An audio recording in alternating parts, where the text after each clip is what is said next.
함께 나눕니다. 사무엘하 6장 16절부터 23절까지 말씀입니다. 사무엘하 6장 16절에서 23절까지 우리 함께 한 목소리로 봉독합니다. 여호와의 궤가 다윗성으로 들어올 때에 사울의 딸 미갈이 창으로 내다보다가 다윗 왕이 여호와 앞에서 뛰놀며 춤추는 것을 보고 심중에 그를 업신 여기니라. 여호와의 궤를 메고 들어가서 다윗이 그것을 위하여 친 장막 가운데 그 준비한 자리에 그것을 두매 다윗이 번제와 화목제를 드리니라. 다윗이 번제와 화목제 드리기를 마치고 만군의 여호와의 이름으로 백성에게 축복하고 모든 백성 곧 온 이스라엘 무리에게 남녀를 막론하고 떡 한 개와 고기 한 조각과 건포도 떡 한 덩이씩 나누어 주매 모든 백성이 자기 집으로 돌아가니라. 다윗이 자기의 가족에게 축복하러 돌아오매 사울의 딸 미갈이 나와서 다윗을 맞으며 이르되 이스라엘 왕이 오늘 어떻게 영화로우신지 방탕한 자가 염치 없이 자기의 몸을 드러내는 것처럼 오늘 그의 신복의 계집종의 눈앞에서 몸을 드러내셨도다 하니 다윗이 미갈에게 이르되 이는 여호와 앞에서 한 것이니라. 그가 내 아버지와 그의 온 집을 버리시고 나를 택하사 나를 여호와의 백성 이스라엘의 주권자로 삼으셨으니 내가 여호와 앞에서 뛰놀리라. 내가 이보다 더 낮아져서 스스로 천하게 보일지라도 내가 말한 바 계집종에게는 내가 높임을 받으리라 한지라. 그러므로 사울의 딸 미갈이 죽는 날까지 그에게 자식이 없으니라. 아멘. 할렐루야. 다윗을 보면 하나님을 굉장히 많이 사랑합니다. 근데 오늘 말씀 보면은 그의 아내 미갈은 그렇지 않습니다. 다윗은 하나님을 사랑하니까 하나님 앞에 하나님을 기뻐하는 것을 표현하고 또 하나님이 주시는 은혜에 감격하는 모습을 보이는 반면 사울의 딸 미갈, 그 다윗의 아내는 그 다윗 왕이 뛰놀며 춤추는 것을 보고 어떻게 여겼냐면은 심중에 그를 업신 여겼다라고 기록이 되어 있습니다. 이 미갈이 다윗에 대하여 불만이었던 것은 여호와의 궤를 모시고 오는 것이 아니었습니다. 거기까지는 미갈도 괜찮았습니다. 그런데 어디에서 지금 걸리는 거냐면은 다 좋다 이거예요. 그것을 위하여 백성들 다 같이 해서 여호와의 궤를 모시고 오는 것까지는 좋다 이거예요. 근데 왜 왕이 이런 정신없이 춤을 추느냐? 왕의 채통을 왜 지키지 못하느냐? 이 부분에 대하여 다윗에게 불만을 가졌다는 것입니다. 즉 여기까진 괜찮은데 왜 거기까지 가느냐? 우리가 참 살아가면서 신앙생활 할 때 가장 어려울 때가 언제일까? 어찌 보면 나랑 가장 가까운 사람이 내가 하나님을 사랑하여 드려지는 삶을 이해하지 못하고 그것에 대하여 이제는 동의하지 않을 때 아마 여러분들도 그런 경험들이 있으실 겁니다. 즉 여기까진 괜찮다 이거예요. 왜 거길 넘어가느냐는 것이죠. 그러니까 너가 예를 들어서 우리가 헌금하는 것까지는 괜찮다. 왜 11조까지 가느냐? 너가 주일 예배까지는 괜찮다. 왜 주중에도 가느냐? 주중도 괜찮다. 그런데 왜 새벽까지 가느냐? 이것을 말하는 것이죠.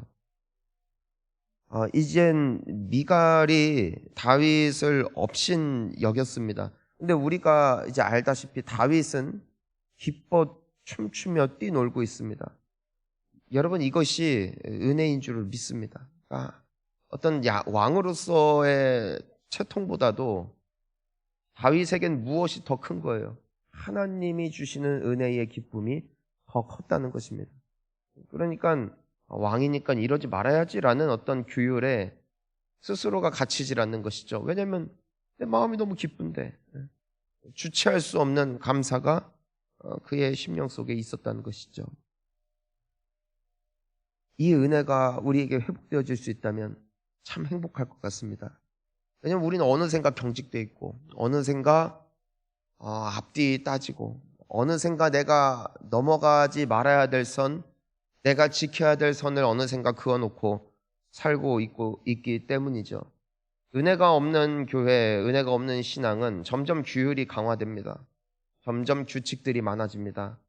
점점 해야 할 것, 하지 말아야 될 것을 구별짓기 시작합니다. 그리고 어느 정도 선을 넘어가기 시작하면은 그때부터 심중에 업신여기게 되어집니다.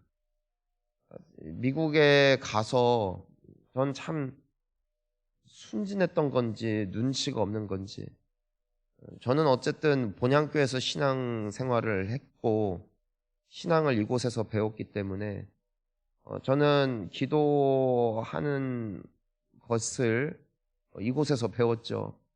그래서 기도는 하나님 앞에 부르짖어야 된다. 하나님 앞에 간절하게 나아가는 것이다.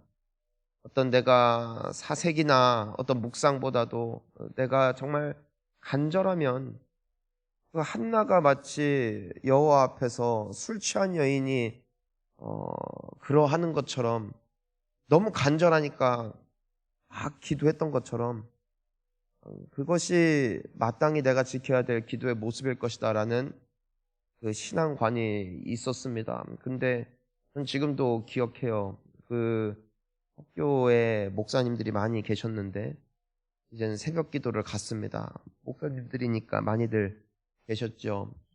그런데 기도하는 시간이 됐는데 자고 있는 건지 묵상을 하는 건지 모르겠어요. 저는 조용한 거예요. 분명히 기도 시간인데.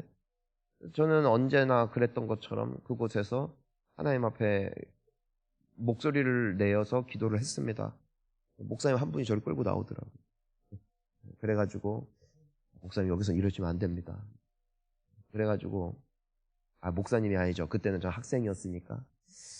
그랬던 기억이 있습니다. 그래서 그때부터 그 교회 안 갔어요. 그냥 차에서 혼자 기도했죠. 이제 우리가 이것을 생각을 해봅니다. 예전에 저 처음에 본향교회 왔을 때에도 그런 경우들이 있더라고요. 어느 성도님이 기도가 굉장히 단순해요. 진짜 주여밖에 못해요. 주여 주여밖에 안 해요. 그러니까 그런 사람들이 있더라고요. 시끄럽다고. 어떤 분들은 새벽 예배 못 오겠대요. 시끄럽다고. 이제 언제부턴가 하나님에 대한 순수한 감격보다도 우리가 어떻게 보여지는가, 어떻게 비춰지는가가 더 많은 관심사가 되어지기 시작할 때, 은혜가 지워지고 사람만 남을 때 우리는 미갈이 될 수 있다는 것입니다. 다윗 되기를 축복합니다. 다윗은 그게 없잖아요. 마음껏 표현하는 것이죠. 그 기쁨이 있는 것이죠. 다윗과 미갈의 갈등이 여기서부터 시작이 됐습니다.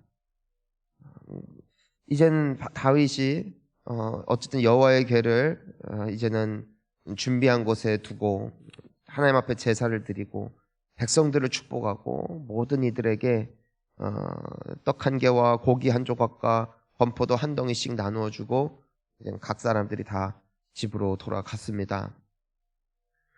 그리고 다윗이 너무 기뻐서 이제 자기 가족들에게 축복하려고 돌아오지요. 근데 20절에 뭐라고 되어 있느냐면 사울의 딸 미갈이 나와서 다윗을 맞으며 이르되 이스라엘 왕이 오늘 어떻게 영화로우신지 방탕한 자가 염치 없이 자기의 몸을 드러내는 것처럼 오늘 그의 신복의 계집종의 눈앞에서 몸을 드러내셨도다 하니, 자 이제는 다윗이 기분이 좋아가지고 기뻐가지고 내가 이제 백성들까지 다 축복하고 우리 자식들 우리 아내들 다 내가 축복해야지 하고 들어오는데 그 미갈이 말한 첫 마디가 뭐예요? 수고하셨습니다가 아니고, 아유 애쓰셨습니다도 아니고, 보자마자 뭐부터 말하는 거예요? 얼마나 이스라엘 왕이 오늘 영화로우신지. 방탕한 자가 그냥 자기 몸 드러내는 것처럼, 그러니까 건달이 불량배가 하는 것처럼 오늘 몸 드러내놓고 춤을 추시더라고요. 라면서 한마디를 쏘아 붙이죠. 사랑하는 성도님 여러분, 우리의 입술 가운데 지혜가 있기를 축복합니다. 이 말 표현에 있어서 애두르지 않고 직격으로 날려버렸을 때 그것이 얼마나 그 다윗에게도 충격이었을까. 근데 미갈은 참 안타까운 여인인 것이에요. 똑같은 상황 앞에서 다윗은 너무 기뻐서 춤을 추는데 미갈은 그저 한심하게 쳐다보더라는 것이죠. 여러분, 교회는 정말 기뻐하는 자들, 하나님 앞에 정말 솔직하게 나아갈 수 있는 자들을 오히려 흠모하고 부러워하고 그들을 격려하고 축복해야 되는 곳인 줄을 믿습니다. 나에게 은혜가 없다고 하여, 나에게 기쁨이 없다고 하여 그 은혜와 기쁨을 누리고 있고 그것을 표하려고 하는 사람들에게 끝까지 끊임없이 제재를 가하고 끊임없이 그들이 마음껏 표출하지 못하도록 눈치를 주고 있다면 그 인생은 안타까운 인생이죠. 다윗은 미갈에게 분명하게 표현을 합니다. 우리 21절 함께 읽습니다. 다윗이 미갈에게 이르되 이는 여호와 앞에서 한 것이니라. 그가 내 아버지와 그의 온 집을 버리고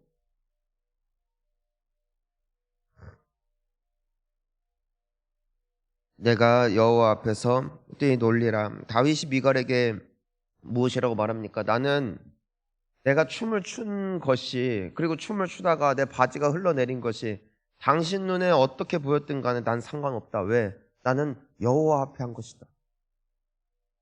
그러니까 즉 다윗이 춤을 췄느냐 안 췄느냐보다도 다윗에게 있어서 더 중요한 것은 무엇이었다는 것입니까? 나는 하나님 앞에 한 것이다. 사람들 보라고, 사람들 눈치 보면서, 혹은 사람들이 좋아하기 때문에, 혹은 사람들이 싫어하기 때문에 내가 이것을 할까 말까를 내가 고민한 것이 아니다. 나는 여호와 앞에 한 것이다. 이 고백, 나는 여호와 앞에서 뛰놀 것이다. 참 멋있는 사람입니다. 우리도 멋있어졌으면 좋겠습니다. 새벽 기도를 왜 나오세요? 난 여호와 앞에서 하는 것이다. 당신은 왜 예배할 때 두 손을 듭니까? 다른 사람이 들어서. 아니, 하나님 앞에 하는 것이다. 당신은 왜 그토록 아침에 그렇게 기도를 하고 돌아갑니까? 직분 때문이 아닙니다. 다른 것 때문이 아닙니다. 나는 여호와 앞에서 하는 것입니다. 인생의 삶의 중심이 나는 여호와 앞에서 산다. 하나님 앞에서 할 것이다. 이 귀한 고백이잖아요. 봉사를 왜 합니까? 여호와 앞에 하는 것이다. 당신은 왜 그렇게 사람들이 악하게 대하는데도 실실 웃고 있냐? 난 여호와 앞에 하는 것이다. 당신은 왜 아무도 알아주지 않는 그런 봉사를 뒤에서 그렇게 누가 봐도 손해보는 장사를 하고 있느냐? 나는 여호와 앞에 하는 것이다. 이것이 아름다운 고백이더라는 것이죠. 근데 다윗도 화가 난 것 같아요. 21절 보면은요. 나는 여호와 앞에서 한 것이다 까지 좋아요. 뭐라고 미갈에게 쏘아붙입니까? 하나님께서 네 아버지와 네 집을 버리셨다. 그리고 나를 택하신 것이다. 그러니까 난 여호와 앞에서 더 뛰놀 것이다. 예전에는 하나님 앞에 순수하게 뛰놀았지만 이제는 네 집이 망한 것 때문에 난 더 기뻐할 것이다. 지금 그 말을 하고 있는 것이죠. 갈등인 거예요. 갈등. 무간의 갈등. 근데 시작이 어디서부터 오는 것이죠? 쏘아 붙인 것이죠. 그러니까 그리고 다윈 역시도 그것을 들었을 때 겸손하진 못했던 것 같아요. 설령 미갈이 그렇게 표현을 했어도 저 은혜 충만했다면은, 하나님이 그렇게 좋다면은, 그래도 미갈에게 이렇게 말하면 안 되거든요. 둘 다 다혈질인 것 같아요. 둘 다 언어 표현에 있어서 좀 아직 성숙하지 못한 모습이 있는 것 같습니다. 다윗은 이어서 말하죠. 22절 뭐라고 돼 있어요? 내가 이보다 더 낮아져서 스스로 천하게 보일지라도 내가 말한 바 계집종에게는 내가 높임을 받으리라 한지라 하고는 23절 보니까 뭐라고 되어 있냐면 그러므로 사울의 딸 미갈이 죽는 날까지 그에게 자식이 없으니라. 아마도 이런 싸움들이 굉장히 잦았던 것 같아요. 미갈이 처음에 업신여겨서 다윗에게 싫은 소리를 했고, 다윗은 그런 미갈에게 안 그래도 지금 힘들어진 집안 욕을 먹게 되어지니까 미갈은 이젠 거기 꽂혀가지고선 아마 이젠 또 그걸 물고 또 물어 뜯었겠죠. 다윗은 그걸 듣고 또 물어 뜯었겠죠. 할렐루야. 그런데 그 결과가 뭐냐면은 미갈이 죽는 날까지 그에게 자식이 없었다. 그녀가 불임이 됐다는 게 아닙니다. 그날 이후로 잠자리가 없었다는 겁니다. 아름답죠? 얼마나 관계가 틀어졌으면, 얼마나 사이가 나빠졌으면 말입니다. 여러분, 이 두 사람이 어떻게 결혼을 했습니까? 미갈이 먼저 다윗을 사랑했죠. 그리고 다윗 역시도 미갈을 사랑하여서 사울 왕이 생전에 블레셋 사람들의 포피를 100개를 가져와라 했을 때 다윗이 목숨 걸고 200명을 죽이고 200개의 포피를 가져와서 그녀를 아내로 삼았죠. 다윗이 사울에게 죽임을 당할 것 같아 쫓겨날 때에 다윗을 창가에 줄을 달아 도망가게 했던 것도 미갈이었고, 그 염소 그 상을 침대에 감추어서 마치 아파서 알아 누운 것처럼 꾸밈으로써 다윗이 도망갈 수 있는 몇 날 며칠을 시간을 벌어줘서 다윗을 끝까지 보호하려고 애썼던 여인이 바로 미갈이었습니다. 그런데 그토록 사랑했던 두 사람이 왜 이렇게 되었을까? 왜 이렇게까지 되었을까? 참 안타깝습니다. 오늘날 우리의 부부 관계를 다시 한번 생각해 봅시다. 끝까지 사랑하시기를 축복합니다. 끝까지 사랑하시기를 축복합니다. 우리가 성경을 보면은 다윗이 좀 못한 게 몇 개가 있는데 아내에게 못한 것이고 그리고 자식들을 너무 끼고 키운 겁니다. 그래서 나중에 고생을 많이 합니다. 다 잘한 것은 아닙니다. 하지만 분명한 게 있어요. 다윗이 아내에게도 뭐 그렇게 잘 못한 것 같고 자식들을 너무 과잉보호해서 나중에 보면 참 많은 고생을 하게 되어지는 걸 보게 되는데, 그럼에도 하나님께서 왜 다윗을 축복하시고 왜 그에게 은혜를 주셨을까 하면은 다윗과 미갈의 성품을 보면은 우리가 오늘 본문 보는 것처럼 비슷하더라는 것입니다. 누가 더 낫다 못 낫다 말할 수는 없습니다. 하지만 어디에서 갈리는 것입니까? 한 사람은 하나님 앞에 살았고 한 사람은 사람 앞에 살았다는 것이죠. 이것이 그들의 운명을 가릅니다. 얼마나 성실했냐, 얼마나 기품이 있었냐, 얼마나 채통을 지켰느냐, 얼마나 성품이 좋았느냐가 그들의 운명을 가르는 것이 아니라 하나님 앞에 하나님을 기뻐하는 삶을 살았느냐, 아니면 사람 앞에 사람을 의식하며 살았느냐. 결국 이 인생의 확연한 기준 차이가 이들의 운명을 갈랐다는 것이죠. 사랑하는 성도님 여러분, 사실 우리를 봅니다. 우리 매일 기도하죠. 하지만 우리가 얼마나 잘나면 얼마나 잘났습니까? 우리가 잘하면 얼마나 잘합니까? 하지만 하나님께서 만약에 나를 축복하실 수 있다면 우리가 가질 수 있는 유일한 소망이 무엇일까? 내가 주님을 사랑합니다. 내가 주님 앞에 살기를 원합니다.